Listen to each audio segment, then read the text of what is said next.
Amis de l'histoire et du roman historique, bonjour.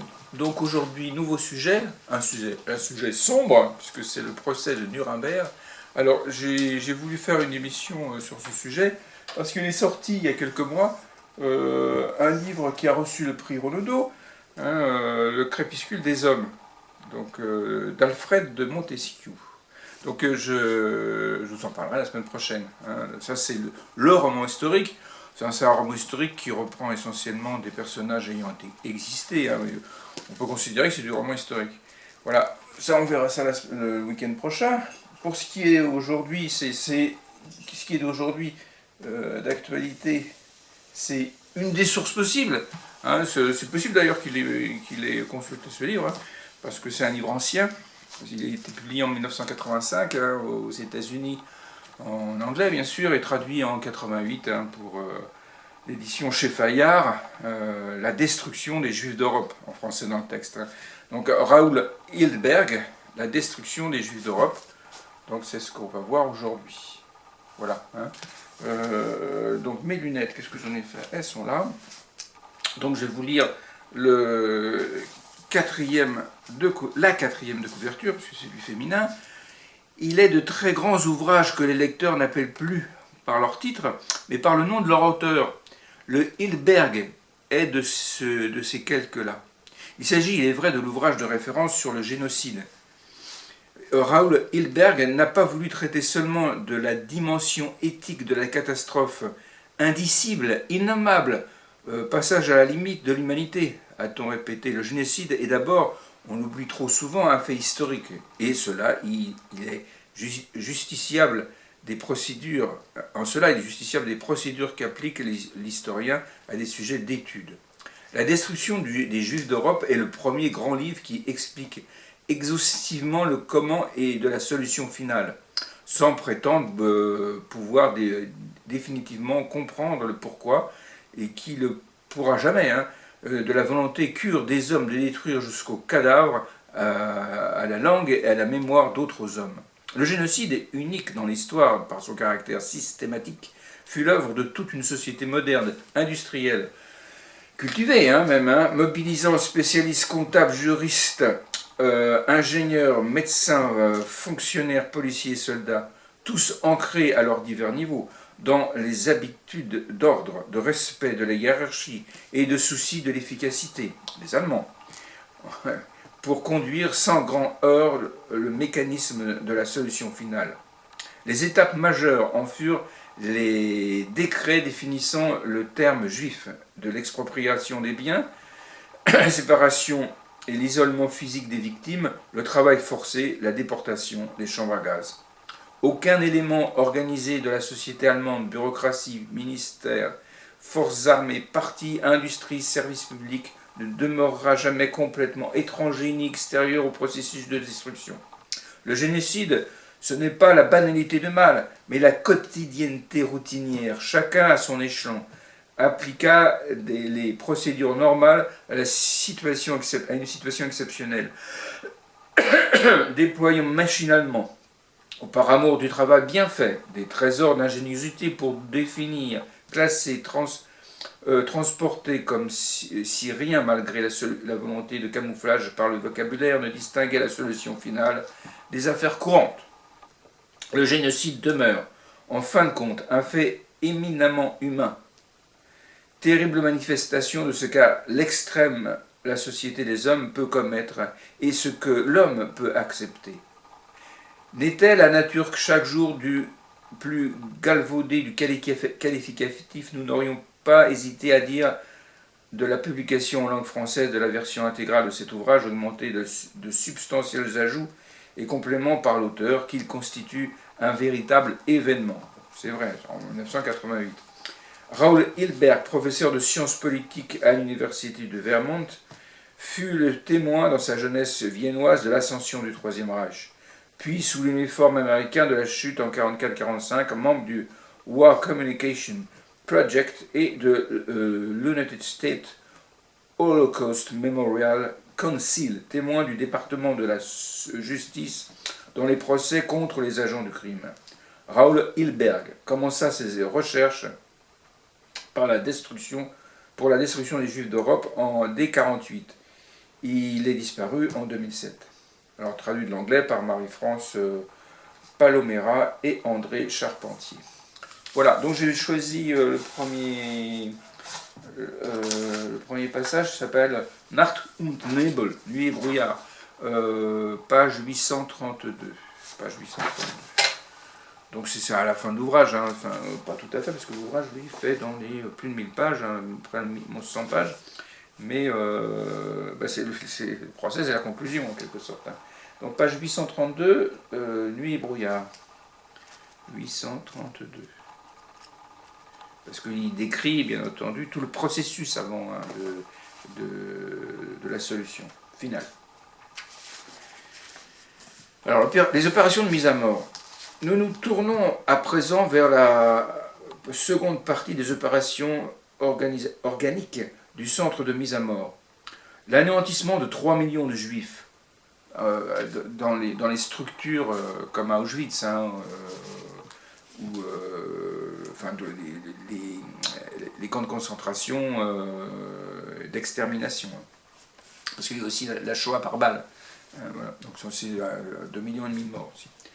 Alors, la réussite des opérations de mise à mort dépendait d'abord du maintien du secret. À la différence des autres tâches administratives qu'avait à remplir la bureaucratie, le secret posait un problème perpétuel. Il fallait prendre des mesures de précaution avant l'arrivée des victimes, pendant tout le temps où on leur appliquait la procédure, et une fois qu'elles étaient mortes. À aucun stade du processus, le secret ne pouvait être levé. À aucun moment, la direction du camp ne pouvait se permettre de relâcher sa vigilance. Les tueurs devaient dissimuler leur travail à toute personne de l'extérieur.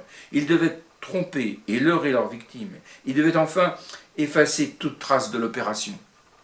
Le secret. Nous avons déjà observé, ou nous y avons fait allusion, plusieurs mesures de camouflage.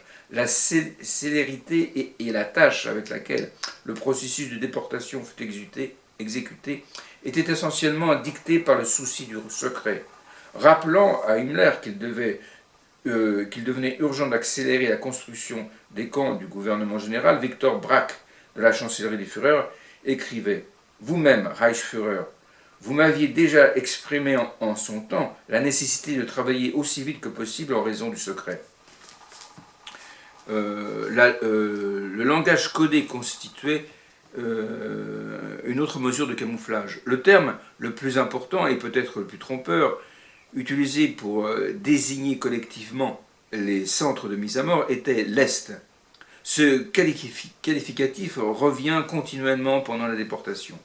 Lorsqu'il fallait absolument mentionner un camp de la mort précis, on parlait d'Arbeitslager, camp de travail, ou Konzentrationslager, camp de concentration. Birkenau, le site de mise à mort d'Auschwitz, s'intitulait Kriegsgefangenenlager, je ne suis pas germanophile, camp de prisonniers de guerre, conformément à sa destination première. Et plus tard, en camp de concentration d'Auschwitz II. Comme il était situé près du Bung, la rivière, la frontière des territoires occupés à l'Est, dans cette appellation, coïncidait avec le mythe de la migration dans l'Est. Lorsque Himmler proposa un jour que le camp reçoive la dénomination de Konzentrationslager, Paul s'y opposa. Les chambres à gaz et les crématoriums d'Auschwitz étaient connus sous le nom de Spezialleichtungen, installation spéciale, ou bain et cave à cadavres, Leichenkeller. Le moteur diesel utilisé à Belzec était situé dans une cabane surnommée Fondation Ackenholt, du nom de l'Unterscharführer Ackenholt, chargé de la mise en route du moteur. Le terme essentiellement employé pour désigner la mise à mort, proprement dite, était le même que celui utilisé pour les exécutions en Russie. Traitement spécial. Ils ont beaucoup appris, les soviétiques, hein, les nazis.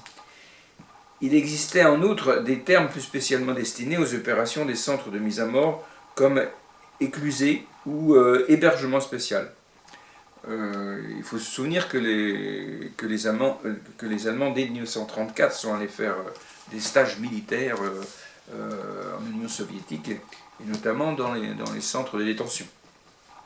Une fois le camouflage verbal assuré, il était capital que les langages restent liés.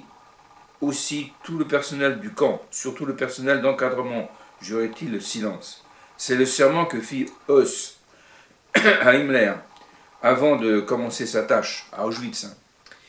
Il observa un secret total, ne parlant à aucune personne extérieure de ses attributions. Une fois néanmoins, il manqua à sa parole. Fin 1942, sa femme entendit parler de certaines choses qui se passaient dans mon camp par le Gauleiter de Haute-Silésie, et me demanda ensuite si ce qu'on lui avait dit était exact. Je lui répondis affirmativement. C'est là la seule infraction que j'ai commise. Un garde de Treblinka, l'Unterscharführer Reiter, passa une de ses permissions en compagnie de son ami Frieda Jörg en Allemagne. La fille connaissait le genre de travail auquel s'était livré Reiter dans les opérations d'euthanasie à l'asile d'aliénés de Hadamar. Pétrie de curiosité, elle lui demanda « Que fais-tu en Pologne maintenant? Tu liquides des gens, hein ?» Terre ne répondit rien. Voilà, c'est le silence. Nacht und Nebel. Nuit et brouillard. Alors c'était mis sur le fronton de certains camps de concentration, d'ailleurs. Alors, pas Auschwitz d'ailleurs, c'était le travail rend libre. Alors, page 835, organisation. Page 835, donc c'est pas loin, c'est là. Organisation. Auschwitz, avec ses activités industrielles, recevait un flot constant de visiteurs, responsables de sociétés, ingénieurs, ouvriers du bâtiment et autres, qui répercutaient on ne peut mieux les rumeurs aux quatre coins du Reich. Il y avait aussi un grand nombre d'Allemands qui vivaient au bord du périmètre d'Auschwitz et avaient perpétuellement sous les yeux les preuves de l'existence du centre de mise à mort. Un cheminée observant les clôtures et les miradors d'Auschwitz, un sur un côté de la voie ferrée et ceux d'Auschwitz II sur l'autre côté, concluait qu'il était en plein dedans. Un autre fonctionnaire de chemin de fer notait qu'une odeur douceâtre imprégnait son appartement et que les vitres étaient recouvertes d'une pellicule bleuâtre. Même ceux qui se trouvaient en des points plus éloignés voyaient des indices matériels, des opérations de mise à mort. Quand on arrivait à Katowice, les feux d'Auschwitz étaient visibles 19 km avant le site. Ces résidents allemands parlaient immanquablement d'anéantissement et de crémation. Et certains devinrent une source d'information régulière pour leurs collègues du Reich. Ce puissant réseau de rumeurs n'atteignait pas que les oreilles allemandes. Nous avons déjà eu l'occasion de noter que les informations sur les centres de mise à mort parvinrent aux populations de plusieurs pays sous la forme d'un bruit bien précis. La graisse des cadavres dont les Allemands faisaient du savon. On n'a pas encore retrouvé l'origine de cette rumeur, mais une indication nous est sans doute fournie par le témoignage après la guerre d'un inspecteur de la SS, le docteur Konrad Morgen, qui fut très actif en Pologne à une époque. Le docteur Morgen se penchait notamment sur le cas du Brigadeführer Dirlewanger. Il faut souligner que Dirlewanger n'avait rien à voir avec les centres de mise à mort. Il commandait un célèbre brigade de SS douteux stationné dans le gouvernement général en 1941. Que faisait cet homme, d'après Morgan? Dirlewanger avait arrêté des gens illégalement et arbitrairement et avec des prisonnières, de jeunes juives. Il fit la chose suivante. Il réunit un petit groupe d'amis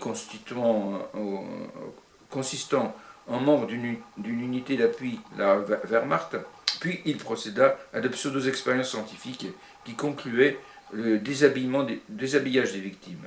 On leur injecta ensuite de la strychnine. Dirlewanger observait la scène en fumant une cigarette. Comme ses amis, ils regardèrent mourir ses filles. Aussitôt après, les cadavres furent découpés en petits morceaux, mélangés à de la viande de cheval et bouillis pour en faire du savon.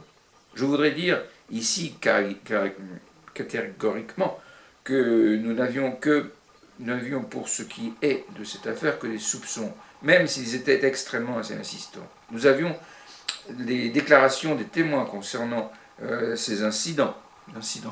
Et la police de sécurité de Lublin a procédé à des enquêtes bien précises. Le 29 juillet 1942, le chef des Allemands de souche en Slovaquie, Karmenzin, avait écrit à Himmler une lettre où il décrivait la réinstallation de 700 Allemands de souche asociaux. Un des problèmes, précisa Karmenzin, était le bruit qui courait et que reprenait le clergé, selon lequel les réinstallés avaient été cuits et transformés en savon. Voilà. Alors, ensuite, faut-il faire un procès? Page 914. La question se posait. Page 914, après-guerre. Les procès. C'est à l'automne 1943 que les dirigeants alliés commencèrent à réfléchir au traitement qu'ils allaient réserver, la guerre finie, à leurs adversaires de l'Axe. À l'époque, on s'en tenait aux poursuites envisageables contre le sommet de la hiérarchie des puissances de l'Axe. Ces hommes, sur qui se concentrait le courroux des Alliés, devaient être condamnés à mort. La seule question qui se posait était la manière qui serait appliqué le châtiment, exécution sommaire ou exécution après procès. Pendant la conférence de Moscou sur les crimes de guerre d'octobre 1943, le secrétaire d'État américain Cordell Hull se déclara partisan d'un conseil de guerre prévotal. Il ne voyait pas pourquoi les hors-la-loi de l'Axe devaient bénéficier du luxe d'un procès. La délégation soviétique le suivit sur ce terrain avec des approbations bruyantes. Le ministère des Affaires étrangères britannique, le ministre, Anthony Hayden, exprima son désaccord. D'après lui, toutes les formes légales devaient être observées. Bien plus tard, un mouvement en faveur du respect de l'ordre se dessina au département de la guerre américain sous la bannière du secrétaire Stimson et du secrétaire adjoint Mike Clow. Bien qu'il fût personnellement partisan du peloton d'exécution, le président Roosevelt confia à l'un de ses assistants, le juge Samuel Rosenman, la mission d'étudier pour lui la question. Le 18 janvier 1945, Stimson, Rosenman et l'attorney général Biddle concluaient en faveur d'une action en justice. Dans l'intervalle, les soviétiques s'étaient eux aussi ralliés à cette idée. Un Churchill passablement surpris informa Roosevelt le 22 octobre 1944 que Staline avait soudain opté une ligne de conduite ultra respectable. Le dictateur soviétique pensait que l'opinion internationale risquait de mal interpréter l'adoption d'une procédure sommaire. Les Américains et les Russes avaient modifié leur position. Les Britanniques en firent autant. Eux étaient à présent hostiles à un procès. Dans l'interminable aide-mémoire qu'il remit au juge Rosenman le 23 avril 1945, Sir Alexander Cadogan exprimait sa crainte qu'on ne considère toute la procédure comme un coup monté, qu'elle ne soit excessivement longue et que, dans la confusion qui accompagnerait l'amalgame des thèses russes, américaines et britanniques, la défense ne risque de marquer un point inattendu. Les arguments américains eurent vite raison des hésitations britanniques à traduire en justice les futurs accusés, avant de les exécuter.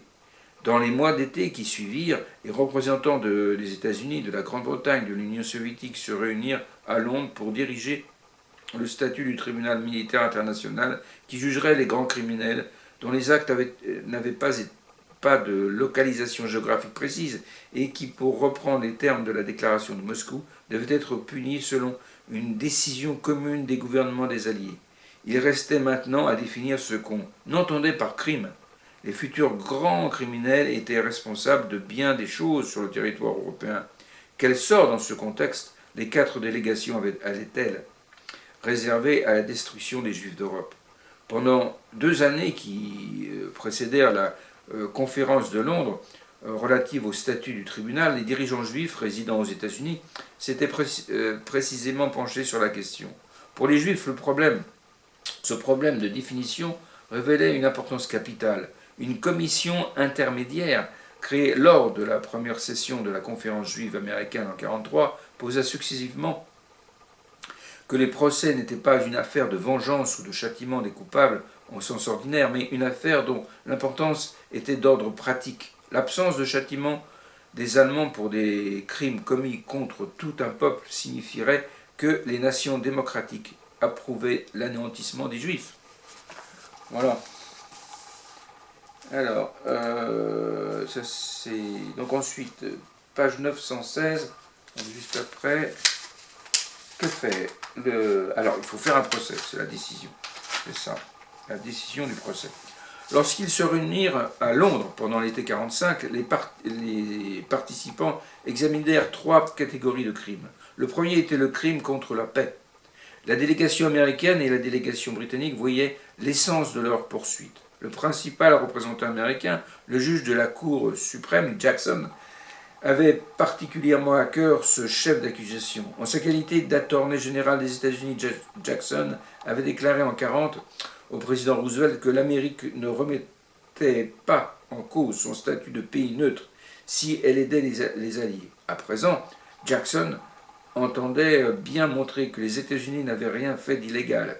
Il voulait justifier l'intervention américaine en prouvant que l'agression allemande avait violé les droits de tout le monde.